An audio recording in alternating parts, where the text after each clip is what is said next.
Hi guys, and welcome to the tutorial where we will explain how to track Remitly reference number. So let's get started. Start by opening the Remitly website. It's a trusted US-based platform for sending money globally. If you're new, click on Join Us to sign up. Since I already have an account, I'll go ahead and hit Log In to access my dashboard. Once you're logged in, you'll see a user-friendly interface with several options like Send Money, Transfer History, Sending Limits, and Refer Friends.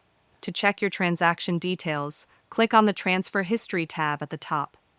This section is key. It allows you to monitor your transfers and track the Remitly reference number tied to each one.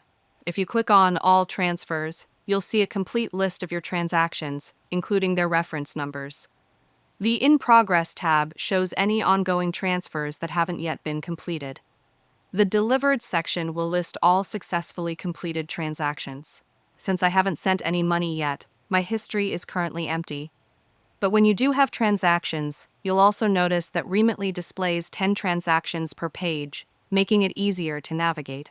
To keep a record, simply hit the download button. You can save a copy of your transaction history anytime. And that's it, you are done.